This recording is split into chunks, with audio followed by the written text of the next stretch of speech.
A blog dropped for Modern Warfare 3 outlining what's happening with the core of multiplayer. That's the maps and the game modes. And the new intel that has me really excited is that the Modern Warfare 2 maps are going to be added to Modern Warfare 3. That's not to be confused with the Modern Warfare 2 2009 maps that are launching with Modern Warfare 3. The maps that are going to be added are the 2022 Modern Warfare 2 maps. Those maps are going to be added into Modern Warfare 3 multiplayer. My first impressions were kind of wishy-washy on this, kind of like, I mean, I guess I'll take the content, but I'm getting more and more excited the more that I think about it. So a bunch of new stuff to get excited about. I want to start with the maps and then end with the game modes. We have fresh images of all 16 remastered OG MW2 maps. These are the launch maps for Modern Warfare 3. We're not getting anything else. It's just the classic MW2 map experience. There's no new maps other than the ground war and war maps, which I'll come back to those later on in this video. I like what they're doing with these maps. I like that they're bringing them back. They're classic maps. I think it's great. And if you never played them before, you're in for a treat. But if you have played them before, you may be like me and may be a little worried that content will get stale after a few weeks, but it looks like Sledgehammer has some plans to alleviate that, and part of that plan is to add the new Modern Warfare 2 maps throughout the seasons. They've confirmed we're getting 4 maps shortly after launch, so that's going to be before Season 1 starts in December. We're probably looking at like around Thanksgiving time, I would imagine. And these 4 maps include Farm 18, Mercado Las Almas, and Shoot House, and then an unannounced map that I'm going to guess is probably going to be Shipment, because everyone's a crackhead for Shipment. And those will also be available in a dedicated playlist, so you can play them and get used to them when they come out.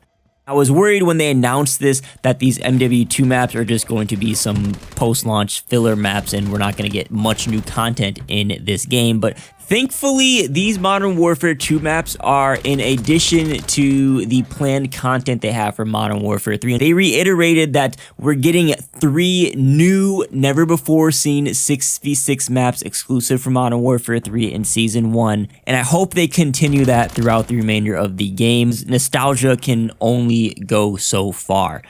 Which is why I have mixed feelings on the Modern Warfare 2 maps coming back. I think overall, it is a great thing. The more maps, the better. That's my motto. Modern Warfare 2 launched with 10 maps, and we ended up with 26 total by the end of the season. Modern Warfare 3 is going to be launching with 16 maps, and we'll have at least 23 by the start of Season 1. So it's going to be tons of content for us to play.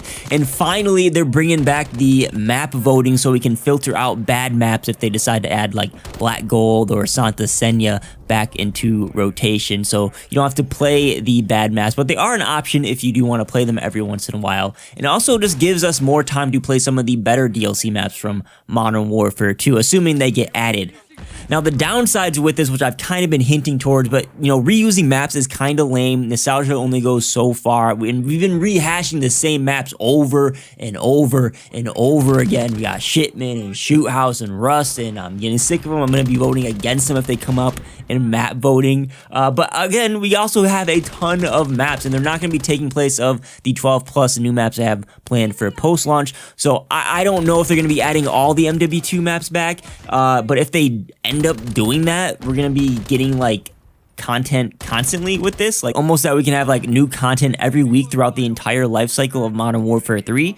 And that's really exciting. Now, I'm skeptical about the Modern Warfare 2 maps are not going to be taking place of new maps claim, because Call of Duty's been very wishy-washy with the way they word things. You got to read between the lines, and it really could mean anything. So we'll see how that plays out. But I think the positives far outweigh the negatives, and I can't help but get excited thinking about all the maps that will be available a few months into the game. So excited that I've been talking about them way longer than I anticipated on.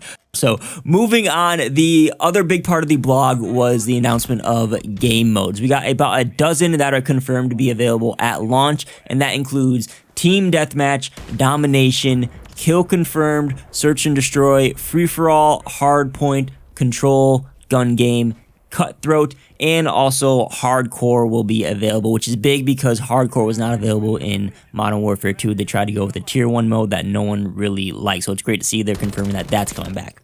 We also have the big 32v32 mode, which is Ground War and Invasion, and the Return of War, which was a fan favorite mode from Call of Duty World War II. We'll be getting 1 war map available at launch and 3 ground war maps that you're seeing on the screen right now. So tons of content, really exciting stuff. They also dropped some info on operators, but honestly, who cares? Personally, I don't care about it. There's going to be a lot of them available at launch. That's pretty much all you need to know. So supposedly there's more news coming out daily, or at least every other day, until the launch of Modern Warfare 3 next week. And if the blogs are as exciting as this one is, I will be covering them. But it looks like multiplayer is finally getting some love. I'm liking this stuff. What do you guys think? Yay or nay on the Modern Warfare 2 maps being added to Modern Warfare 3? Leave a comment, and I'll see you back here for more Modern Warfare 3.